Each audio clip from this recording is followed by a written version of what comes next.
لسه حصل قدامي دلوقتي موقف يعني يشيب لي شعر دقن.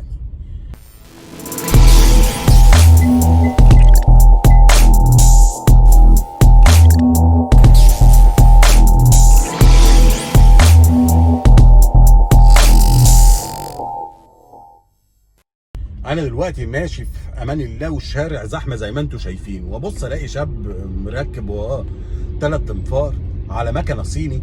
انا شايفه في المرايه عمال زجزاج يمين وشمال كانه تعبان بياخد غرز، عمال اقول يا رب استر وما يجيش يخبط فيا. الحمد لله ربنا كان بيحبني، لقيته جه جنبي على اليمين، فببص له انا مستغرب اللي هو بيعمله، راح باصص لي والابتسامه بتاعته يعني ما اقولكوش من الودن للودن.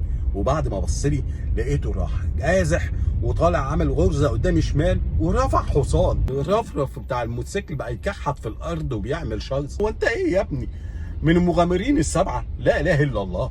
انا اتفزعت، رحت ضارب في فرامل، واللي ورايا الشارع كله اتكهرب منهم. ده الموتوسيكل ماشي من غير نمر، يعني ده لو عمل نايبه هنعرف نجيبه منين؟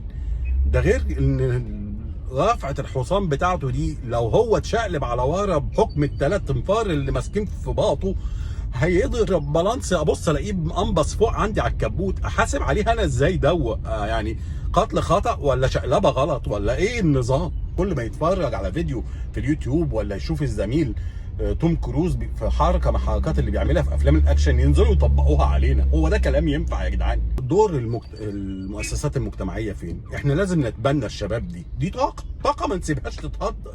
يعني ما نعمل لهم مثلا سباق، ويبقى مثلا اسمه سباق ام امتنان لرفع الحصان، وفي نفس الوقت نقدر نكتشف من السباقات دي ناس نأهلهم يدخلوا بعد كده يعملوا المغامرات اللي بتتعمل في افلام الاكشن في هوليوود ونستفيد بيهم، تبقى مدرسه موهوبين للانتحاريين.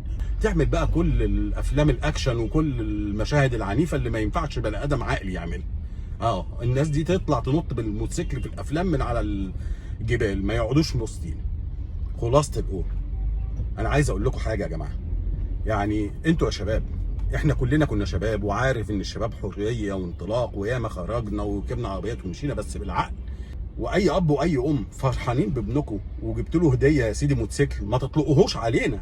الامبلاهات اللي بيعملوها دي احنا هنحاسب عليها ازاي وانتوا مش هتفرحوا بعيالكم؟